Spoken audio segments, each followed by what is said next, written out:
Hello loite ho tunin khun zong thusim tha khat anangai khom ki no hite tuni thusim sei deu hi kum som le segi pasal khat le kum som nga nu mei khat Kilungset hondan thusim azon chan inangai chi dingwin ka hin te mu ve aflim min hi your Tutor akiten 2018 na release anaki bola a hitai chule thusim hinangai no ma hele like share subscribe na hin bolding in ka hin te mei movie ki panahen pasal kum som la kum sigi khani akhemoen ejipa men hi sewa he high school simlai che hen na hin la lekha sim wang hen atlu ai bong e cheng ham lekha a he thei mong pon hlu go the thu na hen school akai ne anu le pa long chana ve hani na hi le acha pon cha lekha thelo mi hi ji chen ejipa hen lekha chen sim jong le ipia kan ding ham tin school kaisa lo dam te lungim pg hle jing oni nei ni khani amani zong ki hui la chi ding he ti hon tan hi cha pa jan zui ding ati na hele anu le pa jan hi poi jene jam jong anai tan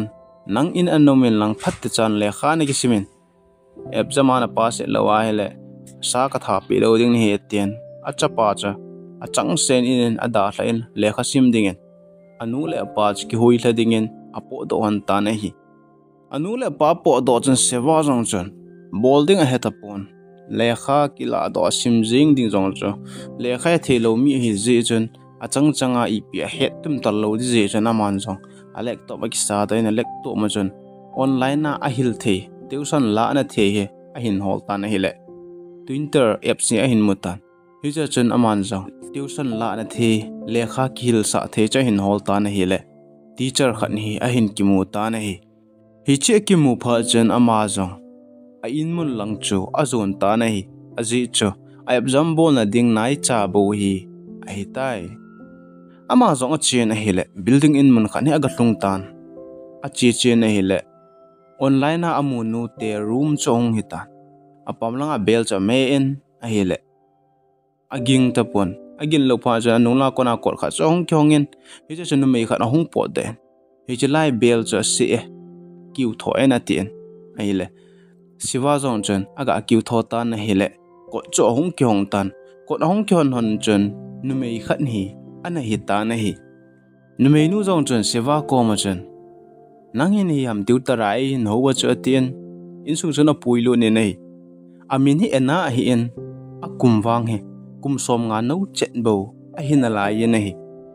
ena zong chen siwa cha to pi en thu do na za ni ane yen ahile siwa chen ke hi le kha thim lo khin le kha thei lo ka hin hi chi je na he kui tabang phat cha le kha e hila le kha ka het thin dinga e hil do thei ka hol he hi chi je na nang ka hin ta sana ka hong he tin asi chen ena zong chen hi tia cha le kha thei lo na hi a hele a pha e hil na nge atien le kha khan he lain hi chi pha se an sim ji la chen tham khat na hlu kyong do min tin na he na chu bai dom ding a hi etien a sei pi ta na hi siwa zong in lang ahung kile ki tan in athna kon chen ena in ana pi le kha cha aboi pi in jingni kho hi ahung hi ki tan jingni kho he na ma zong ena kom chen a chen le kha cha pi ki tan a hi le them kha cha he na chu bai dom ding dan chu ana hi tan e cha pa chen enan zong yenge na phat chom pi hle jenge phat chan ka comment tuition len tin a sei pi ta na hi ena zong chen hi chini a chen siwa cha tuition hi ala in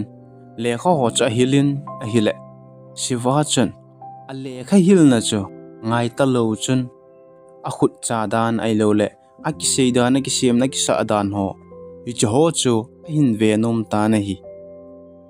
heti chen amani zong le kha hong khil hon tan akil chai hon chen siwa zong in langa ki le in ne ding hi ki simin ane in a I mu in a ki chol do ta na hi pha na chi in a hi le jingni khu hi ahong hi ta jingni kho a hin siwa zong cho anu le pa cha phone na bolin call in ki holim pi in an ki honin an ne zo hin ama zong tuition la ding in ena te in lang cho azon ki ta na hi ena te ena thun chen in sunga chen tui hi analik tan pa in tui ana lingin na hile hi chu ena in ana boi pi na hile siwan jong ena abui amu phan chen agan thei bangin aga ki thopi in a ki thopi zo chen ena chen sewa kom chen nei ki thopi zen ka ki pa e tin ki pa thu se jen a hile sewa chen henge ho poi a tin hi ti chen enan jong deusan a hin la in lekha a hin hil ki ta na hin la sewa chen ama sa chen ena cho a teacherin anamuina hin la tu a hin a hi lo lang ta in a hin ki mu ta na hi ena in jong lekha hi a hin hil tan a hi le sewa chen a lekha hil na chongai ta lo chen ena amit ha a cha sa dan ai lo le a pau dan a kisim a kisa ano cho a vet num zi chen lekha lang sang chu hi ta lowin ama zo chu a hin ve num ta nei a hi chu sewa hin ena koma tuition ala he a tuition la se helwa a phat ni chan ham cho asu mang na nom ji a cho ena koma he ana chi loi jing ji chu ana hi in hi ena jong chun le kha hi a hil hilin a hi le a zo na chun sewa cha ve ven a hi le sewa in alung sit thim dan ala dei thim dan dana a dan cha hin he do tan ama jong chun a zo na chun sewa cha iti seiding ham dei thim tabang khon a hin ki mu ta na hi a hi ena he kum som nga chapang chet no chet nunga chu a hi ena hi jingne kho hi ahong hi kitan ena jong a in phote a in sumi te chan party khane amangovin hi cha chen ena cha ko vin hi le ena jong cha ga hla in ena kom chen a so pyo chen a hi puya nang jong kum som nga no chet hi jong le chen na jinei pha na hitan jinei ding ngai to in lang ai lo le lung sir khat to nei jeng in tin a sei ve na hi le ena chen ji ka nei nom na hi e ati in a party man nawa kon chen in langin ahung ki le pai ta na hi chi zo chen sewa jong ja teusana dingin ena kom lang cha hin jun ki ta na hi le ena na kot chu ana kyong tan hon sai pha chu na man jo dairang in ahung lu nin ai le kot khani amuki nen hi chana chana ka chi phe ne le ko chu neu cha kyongin hi cha kon chana ve na hi le ena chu a hin muta na hi hi tia ena amu pha na chun ama jong alung gel ki chum che en ena jong chun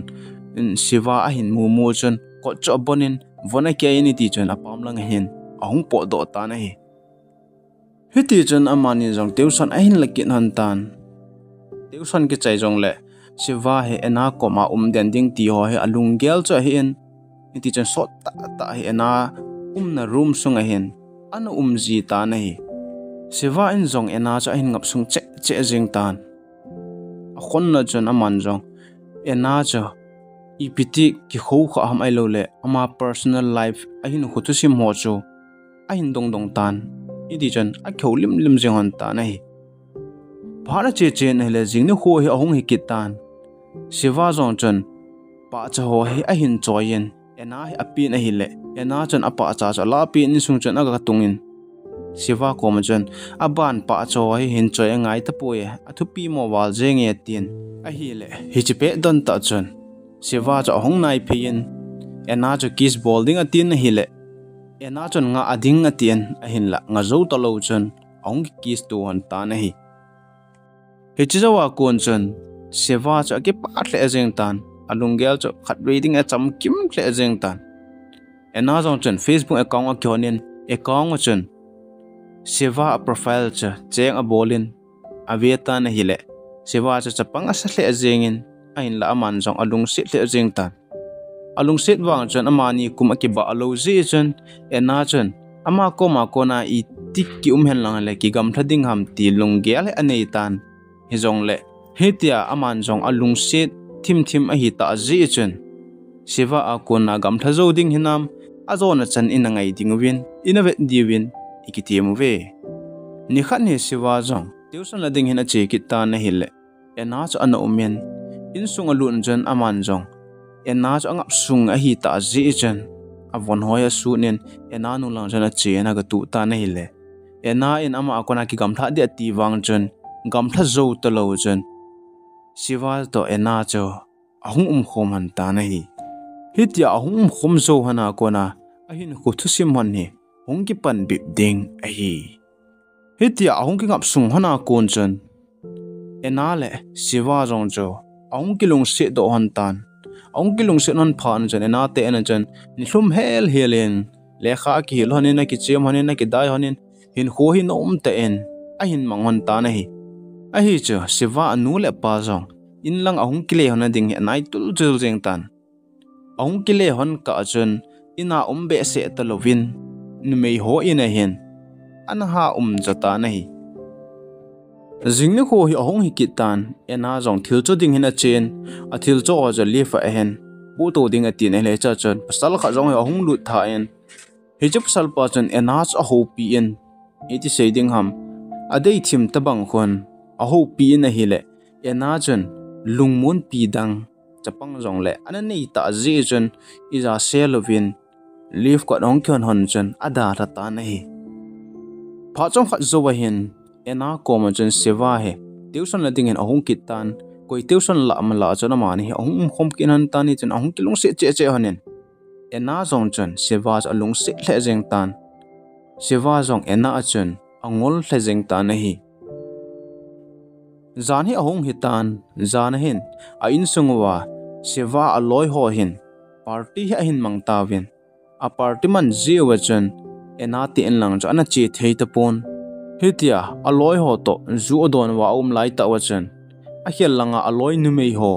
mei ho la khat nu chen siwa cho a hin ve na hi le a hin dei chatan gu thim lung se chu a hin chan kit ta na hi hichin mei nu jong chen mit phel helen siwa cha ve jing in a hi le siwa aloi ho chen siwa ko ma chen a hi siwa hichinu khon na hin dei cha thim ham na hin dei thim hin le kilometer asi jin na hin la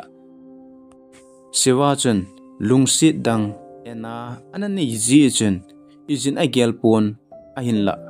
aloi ho chen a ha sei be se zeu chen a man jong phat te cha chen a ve na hi le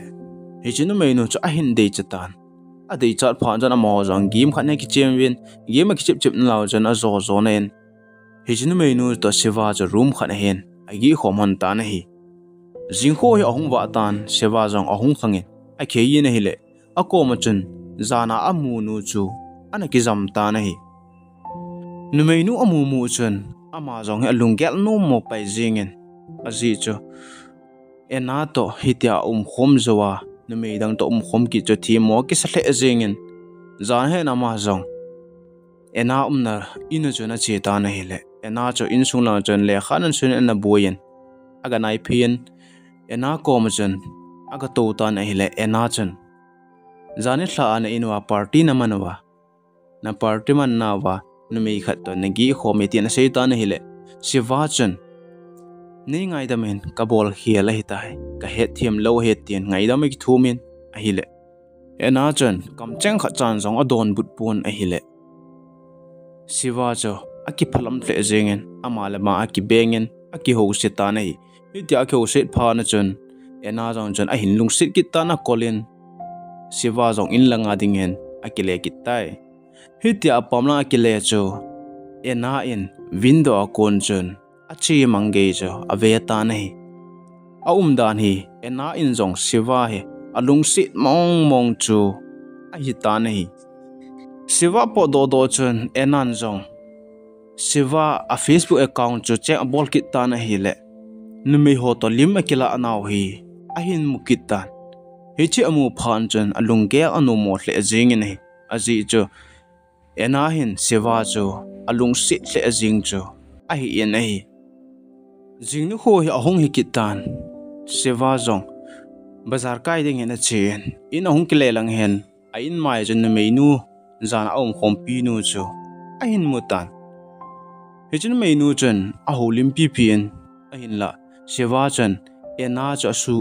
lung na num lo ji chen a ho pi ta pon a hi le hichin meinu chen kha veini hla ai ki khom hana ka won ka da hla ho chu hong ki la ai atin in sung chen a puilu nen alup han na ponoi la ho chen a won ho chu akila do in edi chen ai poi pilungel na nei ham ita nei hin nail chen khom ki ding etian a se jen hi le siwa chun ena cho avela asu lung nat num kit lo ji chun nu meinu cho adon pon ano do tho jing ne hele nu meinu jong cho aki phalam be se jingen kon o hongen azam do tho ta na hi jinu meinu jong cho pamlang ge chun aki gelin hele hitia ei khompi the pasal hijepa hen ipidinga hitia he ei vethada jengam tien alung ana hle jingin hi zan hong kitan siwa jong ena te lan cha chi kitan hi le ena cho von hai ta khane ana ki vonen ne tui ta he ana si mi ni ti chen an ne khom na he an nei honen an ne zo hon jana mani jong aki tu honen apam lang chen hong ki zo do hon ta na hi hitia ki zo non lai ta chen mi hi to hong ki tu hon ta na hi le hitia ki tu lai ta wa chen ena chen aki tu hon na hu non cho ala do in achi hon ta na hi aji chu ena hen mi hon ka kingai hon hi heliao to nup na ei ni diu he tien agelin hi ahin la siwa cho alungel he anum tapon hi aji cho mi masanga akingai nohon a het sa anum lo dana agel kha aji chen alungel num tapon hi le ena chen siwa cho hichelai mun chen kis aga abolen inlangina pui phen khom hanen zan mama chen siwa jong inlang kile kiding atien apamlang jan apo do ki ta nei apo do chen enan jong amasa window kona ana vet bang jan ave ki ta nei la pamlang chen party mania khompi nu anu men hejinu jo to siwa jo akizot phi hon ta nei heji cho ena in amu phan chen alungel anu mo hle jeng tan alung ana hle jeng ta nei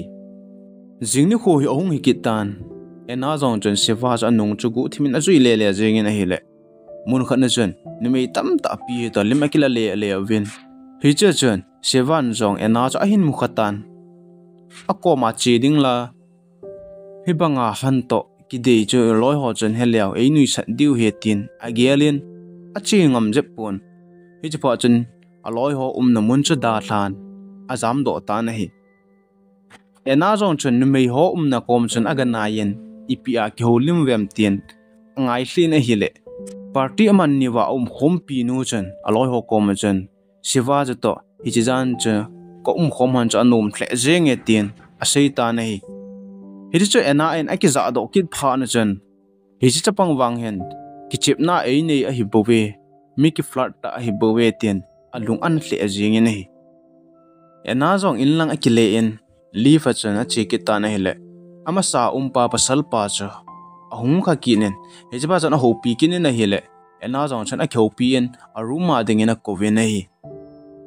pha chom khat zo hin sewa jong ena ko ma chen chen ko chuga hong go ta na hele hi che chen pasal khat ni ahung po do ta nei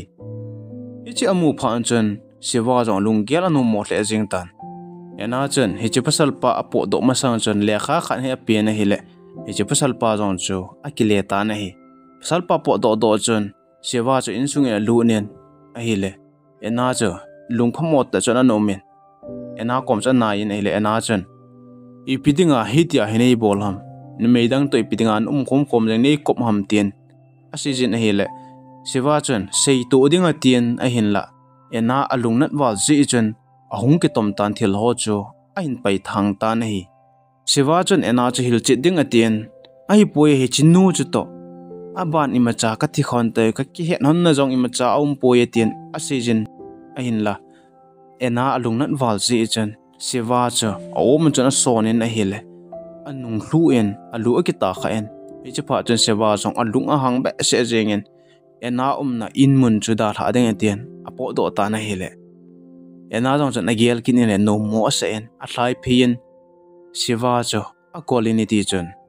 a hlem lung mung kit ta na hi hetio chen amani jong ahung gi khom kin han ta na hele siwa chen lung a hin gel na hele zo a pasal hung do pa chan khome tin a hin gel tan lung hang ta chen ena na in mun juda tha ding atin apo do ta na hile ena chen ai puye tien a hlemen izat a sei wang chen sewa cha lung hang ta chen ena na in mun chu ada hla ta na hi jingni kho hi ahung hi kitan sewa jong hi aki gelen alung gel chen hichnu a konin ki kang seng ga ting lekha phaten ki simjo ta nge tin aki gel hata nei hijini kho chon anu le pa jong ki hui hla chi chu in ong hlung hon tan ahung hlun hon chon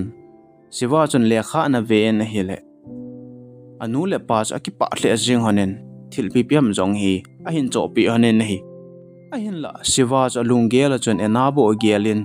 building ati wang chon a ha sa hle jingen lungel no mo ten hin khoi amang ye nei pha chom khat zo hin siwan zong ena cha ahin mu nom hle jing tan amu nom wal jeng phan jin kitim zo to lo na ma zo ena na in mun lang cho adel phei tho ta nei in sung alu lu chun in sung cha na chap hle jing kor khat cho aga hong kit ta na hi le asung chun ena an ki tungin lungna ta chun an umen hi che mu pha chun ama jong lungel anom pon ena zong chun a hi poe thil so se in ni hona isu hial hona hi e to ai pi sei be hona lai ding ham tien bi pham cha sei na hi le siwa zong cho ale lung han kit tan thip be chan ena te in mun chu a hin da la kit ta na hi phana che chen a hi le kum khat zo hin siwa zong kolie se kai tan aloi goloi to ne khat ne ahung ki zot na wa hin numei khat anung lang hi ahin mutan aman zong aven hi le ena hiding chun ahin ging motan ich pha chan anung nung cha hin delin ai le numei nu chun mun khat apha chun ahung ki nung hein a hi le koidang ana hilo agel bang bang chun ena chu ana hita na hi kum khat zawa ki mu to hon wanga chun amani chu akile lung sit kin hon tapon amani hi na thei chun alampi hon chun akichi hon ta nahi hicha hen amu vi zong akchai tai tuni thusim wa ga amu do thei chu hi le nunga go hlang i hi pe na he koi macha a ki hi pon ichi na he eima a ko na ki ta na hi angai jin hi te ka na hi chi thusima pasal pala nu meinu zong akita hle jing hon na na hin la hlepna akizo sa hon ji chun amani ki ka akilung sin hon na le akingai hon na cho lung tu mol so zo lovin hon ta nei thusim azon chan a hin ngai zo se na bon chaw chungin ki pa thu ka hin sein thusim tha ahung ki taka sin ananga jingoi te thusim aki chai tai